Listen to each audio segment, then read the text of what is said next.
Bien, ahora recordemos el modelo matemático discreto, que es este que está acá, ¿verdad? En donde la interacción se mide a través de la fuerza, y no nos olvidemos de la notación. Tenemos la fuerza que ejerce Q sobre Q', y habíamos calculado la fuerza, ¿no es cierto? Y la notación, de acuerdo a la notación, aparece el vector posición relativo dividido por esa cantidad al cubo. También el producto entre las cargas, ¿no es cierto?, multiplicado también por la constante eléctrica. Acá este es el nuevo. Nosotros tenemos el modelo matemático continuo, o para distribuciones continuas, en donde la idea es exactamente la misma. Pero, fíjense bien, como nosotros tenemos que hay una interacción entre algo continuo y una carga, o dos cosas continuas en interacción, entonces nosotros acá tenemos la misma idea. Dice la fuerza que ejerce una carga Q sobre una carga Q'. Posteriormente esa carga Q', como es constante, ¿no es cierto?, no tenemos problema, pero lo que varía es la distribución continua, ¿ya? Por supuesto multiplicado por el vector posición relativo y dividido por esa cantidad al cubo. Ahora, aquí aparece la integral, ¿no es cierto? Eso significa que la fuerza total que actúa sobre Q', una carga sobre la cual se ejerce la fuerza, es equivalente a esta cantidad acá. Ahora, lógicamente que tiene que estar la integral porque tenemos que sumar esos diferenciales que se producen.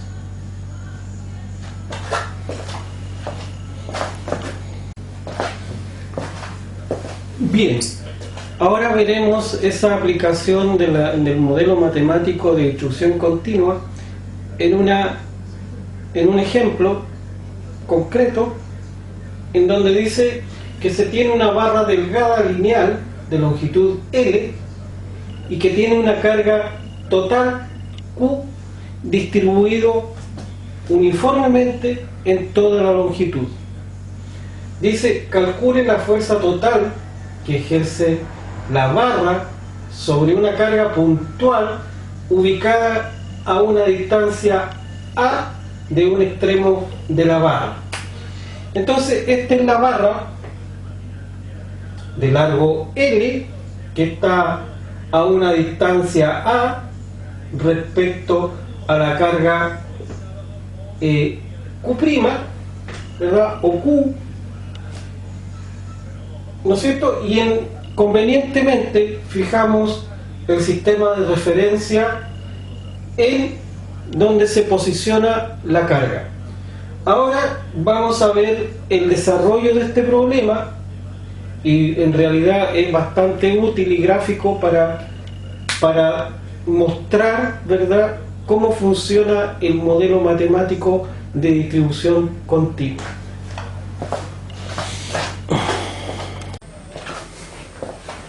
Bien, aquí tenemos entonces la solución al problema. Tenemos la barra que tiene carga positiva, Q mayúscula, interactuando con una carga puntual Q. Ahora, la separación entre la barra y la carga Q es A, ¿ya? Y dijimos anteriormente que convenientemente hacíamos el sistema cartesiano en la posición de la carga Q. Ahora veamos cómo funciona el modelo. Acá nosotros pusimos que el de Q, es decir, el diferencial que se produce en la barra, ¿verdad?, yo tomo un diferencial de Q que también es de L, o en este caso, para hacerlo variar, de X. Entonces el elemento de carga se suma a través de la barra de largo L con un diferencial de X, o sea, el pequeño pedazo de largo, ¿no es cierto?, nosotros lo asociamos a que el eje X varía y hacemos variar el elemento desde un extremo a otro para sumarlo. Ahora, este modelo, ¿verdad?, lo aplicamos a esta situación y tenemos lo siguiente. En primer lugar, tenemos la posición relativa. ¿Qué posición tiene Q, que es la carga sobre la cual se aplica la fuerza? Q tiene una posición en el origen, es decir, no tiene componente en el eje X ni tiene componente en el eje Y, está en el centro del sistema de referencia. En cambio, la barra, que tiene una carga Q, la vamos a poner en el eje X en su lado negativo. ¿Por qué el eje X? Porque es el eje X el que varía, ¿ya? ¿Cómo varía? Desde un punto a otro hasta el extremo L. Entonces, por eso que se pone también como variable. Ahora, la diferencia, ¿no es cierto?, o el vector posición relativo, queda la posición de Q minúscula menos la posición de Q mayúscula, y eso da como resultado X según Y. El valor absoluto de esas componentes es X. También tenemos la otra parte, que es el de Q. Fíjense bien que la carga se distribuye, el elemento de carga se distribuye en un elemento de X. O sea, si yo hago el elemento de Q, tengo que poner que se distribuye en un largo de X.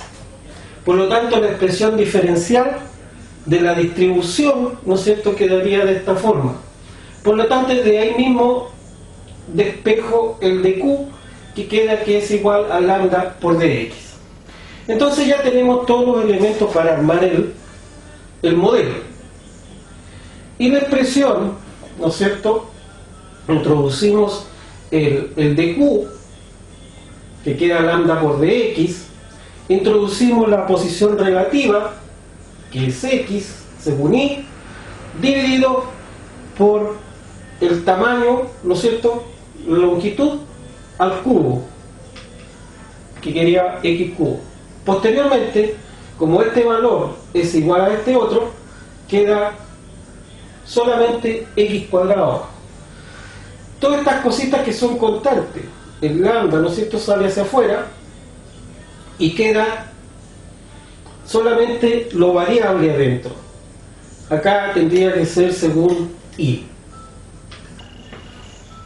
¿ya?, según Y.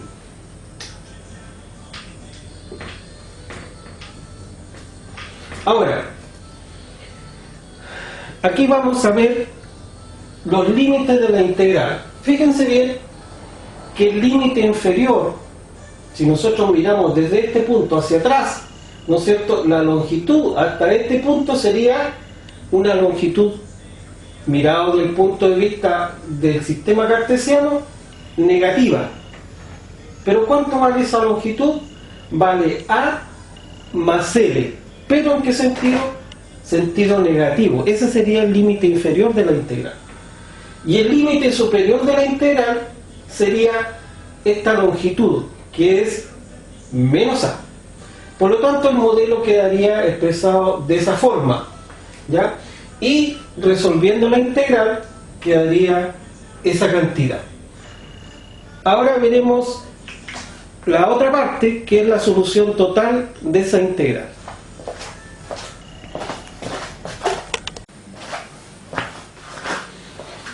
Bien, acá tenemos la solución del problema, ¿verdad?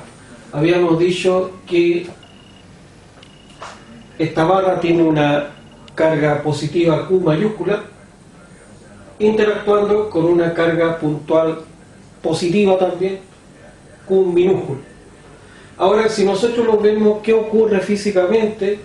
Esta barra ¿no es cierto?, ejerce una fuerza repulsiva, porque ambas son del mismo signo, sobre la carga Q, haciendo que la fuerza quede hacia el lado positivo del eje, ¿verdad?, del eje X.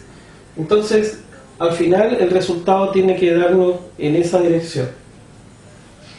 Ahora, habíamos visto que el resultado, ¿verdad?, de la integral era de esa forma.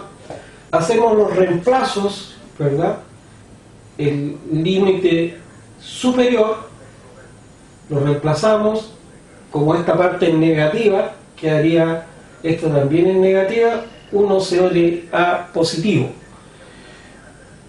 y reemplazamos el lado negativo, perdón, el límite inferior siendo un lado negativo, ¿ya? Esto quedaría positivo, pero con el negativo de este 1 sobre X quedaría también negativo. Ahora, todo eso en el eje Y, o sea, perdón, en el eje X. Luego resolvemos, ya sumamos A menos A, 0, quedaría L sobre L más A, ¿ya? También hacemos un reemplazo en esta parte del lambda. La carga Q está distribuida a lo largo de la varilla de largo L, ¿ya? Por lo tanto, la distribución lambda quedaría la carga total sobre el largo L, y la cual la reemplazamos en este punto y quedaría de esta manera: Q sobre L. Posteriormente, al reemplazar esto, ¿verdad?, lo que tenemos arriba y lo que tenemos abajo quedaría de esta forma. Entonces quedaría K por Q, el L este que está acá se cancela con ese de arriba y queda factor de 1 sobre L más A según I. Si nosotros observamos, el resultado que obtenemos va de acuerdo a lo que habíamos predicho anteriormente, que la fuerza que ejerce la barra positiva sobre la carga positiva sería de esa manera.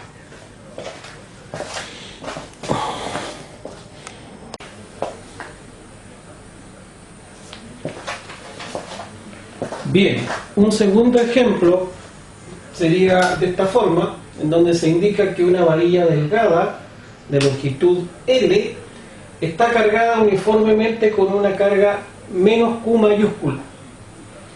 Luego, la varilla se dobla formando un semicírculo de radio R. Dice: determine la fuerza eléctrica que ejerce la varilla sobre una carga Q positiva ubicada en el centro del semicírculo formado por la varilla. Acá tenemos la varilla doblada en semicírculo. En el centro del sistema cartesiano tenemos la carga Q puntual, ¿no es cierto?, positiva, que interactúa con esa varilla. Lógicamente que cuando la carga esta es positiva y la otra negativa, se produce una fuerza de atracción. La carga de atracción la ejerce la barra sobre la carga Q positiva, ¿verdad? Entonces la fuerza total sería de esa forma.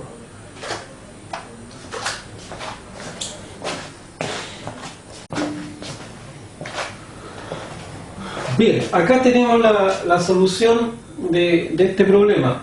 En primer lugar, tenemos el modelo. Posteriormente, ese modelo hacemos los reemplazos. ¿Qué reemplazo? Tenemos que la posición de la carga sobre la cual se ejerce la fuerza por parte de esta varilla es la posición de Q. Esa posición tiene un valor de 0 según I, 0 según J, o sea, está en el origen. La posición de la barra, fíjense bien, que varía según el ángulo. Por lo tanto, estamos obligados a usar coordenadas polares porque el ángulo varía. El radio no varía, pero el ángulo sí. Entonces, la posición más correcta, la posición correcta que usaríamos serían las coordenadas polares y quedaría de esa forma. O sea, la posición de el elemento de Q, ¿verdad? Ese elemento, en cualquier instante, nosotros quedaría de esa manera.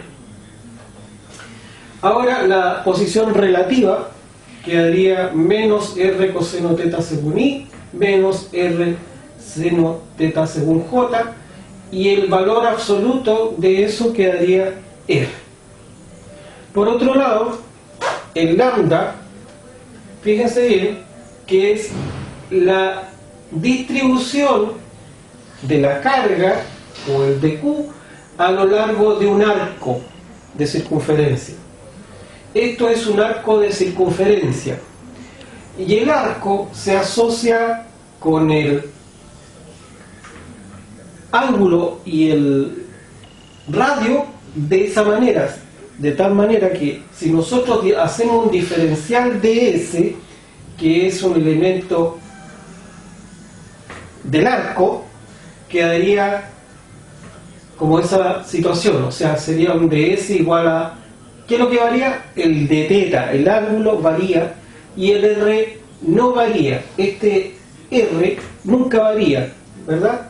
Sigue fijo en forma constante, por lo tanto barre desde un ángulo 0 a un ángulo pi. De tal manera que el diferencial sería de Q a ds, y eso se convierte de Q a R sobre R de teta. De tal manera que el de Q queda como lambda por R por d teta. Y el cual reemplazamos acá, el lambda por R de teta, que es el de Q. Luego reemplazamos la posición relativa, que es esta que está acá, ¿verdad?, sobre la distancia al cubo. La distancia es R, por lo tanto quedaría R cubo. Luego, como acá tenemos menos y menos, ese menos lo sacamos afuera, ¿verdad? Lo ponemos allí y hacemos los reemplazos que corresponden.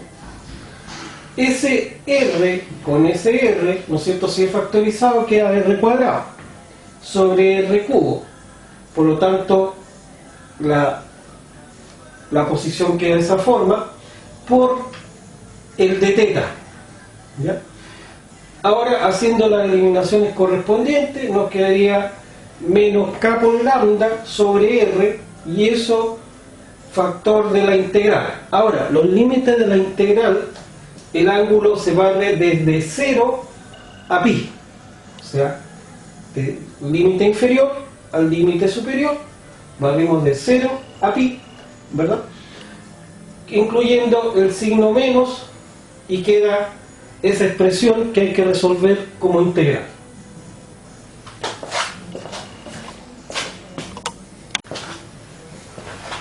Bien, ahora resolvemos la integral, esta integral, ¿verdad?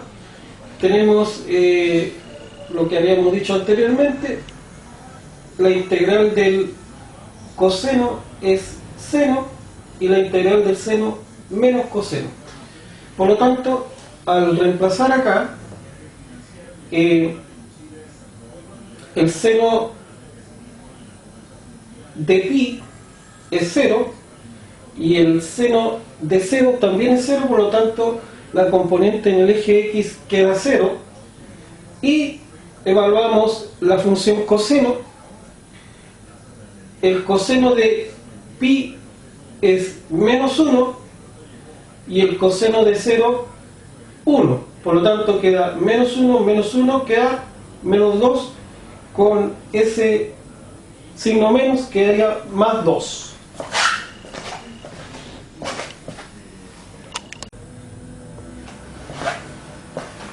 Finalmente, acá evaluamos